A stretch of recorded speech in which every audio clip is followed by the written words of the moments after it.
بسم اللہ الرحمن الرحیم۔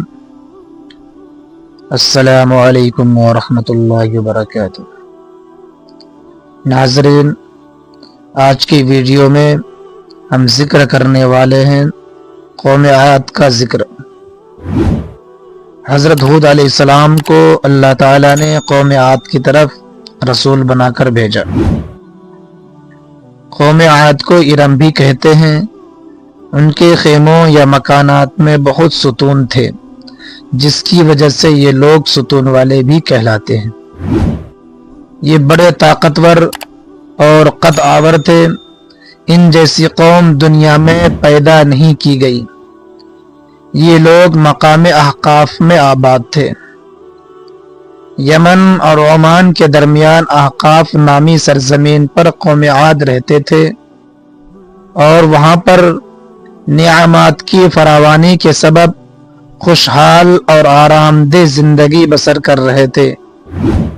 آہستہ آہستہ توحید کو چھوڑ کر بت پرستی اختیار کی اور فسق و فجور میں غرق ہو گئے، اور ان کے ظالم کمزور لوگوں پر ستم ڈھاتے تھے۔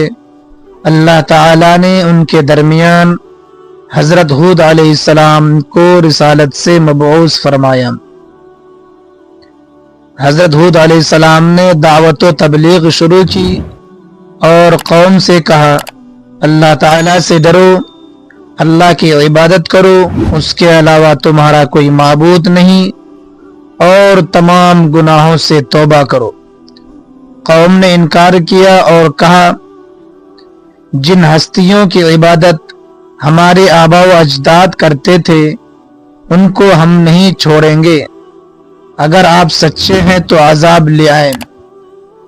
بالآخر حضرت ہود علیہ السلام نے فرمایا، اگر تم میری نصیحت سے منہ موڑتے ہو تو میری ذمہ داری ختم ہو گئی۔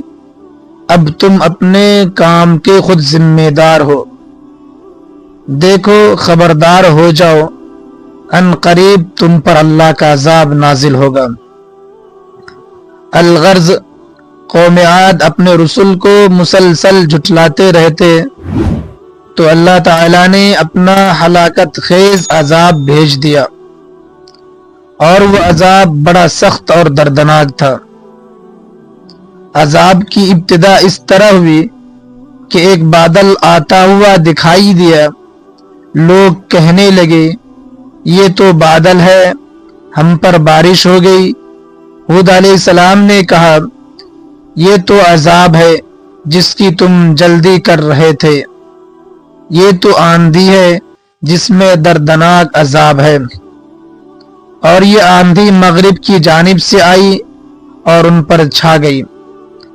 سخت آندھی چلنی شروع ہو گئی اور مسلسل 7 راتیں اور 8 دن تک چلتی رہی۔ آندھی نے ہر چیز کو تباہ کر کے رکھ دیا، ہر چیز ریزہ ریزہ ہو گئی۔ کافر سب ہلاک ہو گئی، ان کا نام و نشان مٹ گیا۔ اللہ تعالیٰ نے ہود علیہ السلام کو اور ایمان والوں کو بچا لیا۔ حضرت عائشہ رضی اللہ تعالی عنہا فرماتی ہے کہ جب آسمان پر بادل چھا جاتے تو آپ صلی اللہ علیہ وسلم کا رنگ متغیر ہو جاتا۔ کبھی گھر میں داخل ہوتے، کبھی باہر نکلتے۔ جب بارش ہو جاتی تو خوش ہو جاتے۔ حضرت عائشہ رضی اللہ تعالی عنہا نے جب اس بارے میں پوچھا تو آپ صلی اللہ علیہ وسلم نے ارشاد فرمایا، اے عائشہ، شاید کہیں ایسا نہ ہو جائے جیسا کہ قوم عاد نے بادل دیکھ کر کہا تھا، یہ بادل ہم پر بارش